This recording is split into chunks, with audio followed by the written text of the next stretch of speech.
Hello baseball fans, it is Matt Nadel here, live from Citi Field on May 10th, 2013. I am here in the office of GM of the Mets, Sandy Alderson. Hello Sandy, how are you doing today? I'm well, happy to be here. Yeah, well I have some questions for him, so let's get right to it. So Sandy, how was it growing up in the Northwest in Seattle with no Western baseball teams there? Well, that was a long time ago, and of course you're right, there wasn't any Major League Baseball on the West Coast, but the Pacific Coast League was very strong in those days. Yeah. And so we followed those teams and the American Association. Yes. Early in my life we moved to Denver, and so the Denver Bears were actually a Yankee affiliate during most of that time. Okay, I didn't know that. So I saw games there as well. Okay, very interesting. So were you excited that a baseball team came to Seattle in the form of the Pilots in 1969? Well, I wasn't living in Seattle, so the excitement was lost on me. I was in college at that time, but it was an interesting set of developments. The team going to Seattle and then ultimately Turning into the Brewers. turning into the Brewers in Milwaukee. Yeah. So do you think your experience as a Marine has helped you in your baseball career? I think to some extent, yeah. I think whatever your experience has been leading into a new position, that experience has some bearing on what you do.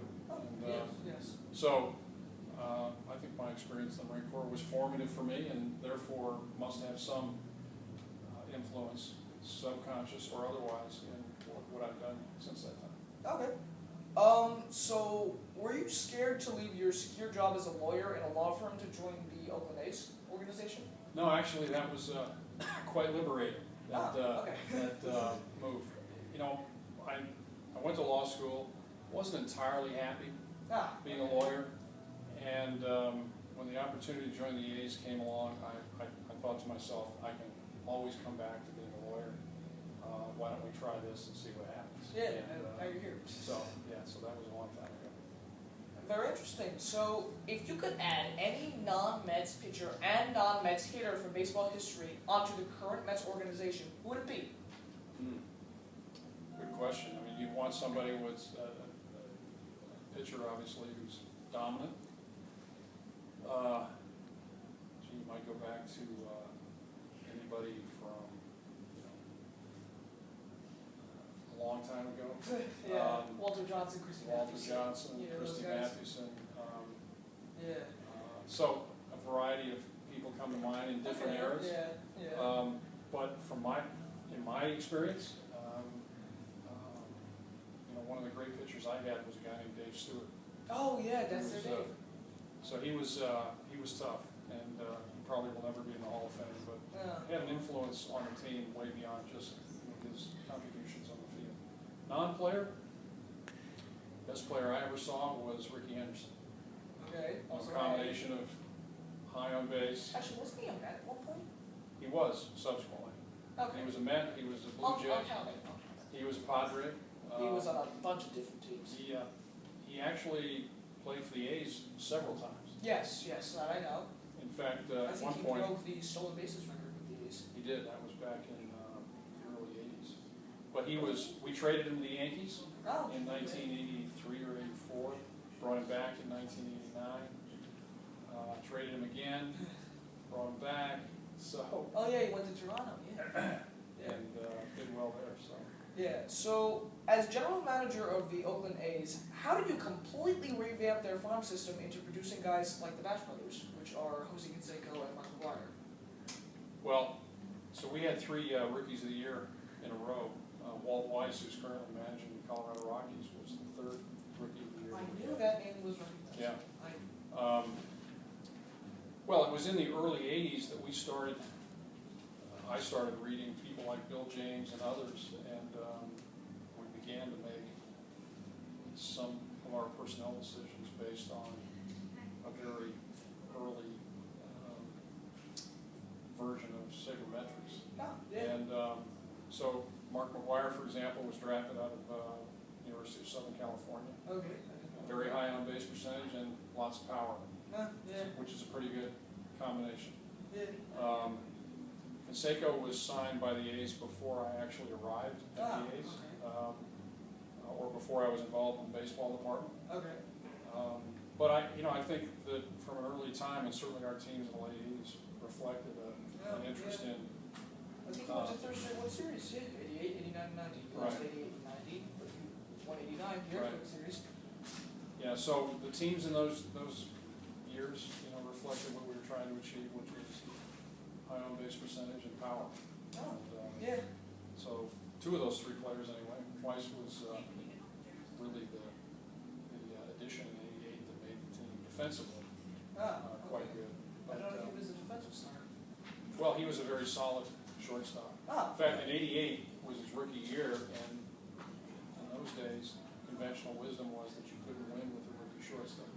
But he was our best option, and he played well, and we did get to the World Series. Yeah, very interesting. So, what's the funniest thing that has ever happened to you in a baseball clubhouse? Funniest thing that's ever happened to me in a baseball clubhouse. Gee, that's a good question. When I'm in the clubhouse, I try to be friendly but professional. Yes. That doesn't always lead to humorous episodes. It's a professional environment, and for me, it's not like being a player where there are various escapades that take place. For me, by and large, it's a professional environment. Okay. So, how did you come up with the idea of using sabermetrics to get undervalued players to help produce pennant-winning teams? Well, a lot of it had to do with some of the writing in the mid-'80s, early mid-'80s, done by people like Bill James and others, which seemed very logical to me, and in some cases, mathematically defensible.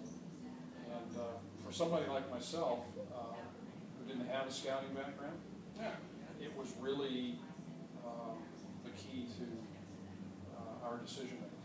Because from my standpoint, I couldn't go back and scout for 20 years before I got to the point where I had to make some player decisions. So for me, it was really a lifesaver. That's really interesting. So now, I heard you were in the office with Bud Selig when he first started becoming the commissioner of baseball. So what does the executive vice president of baseball operations do for the Major League Baseball?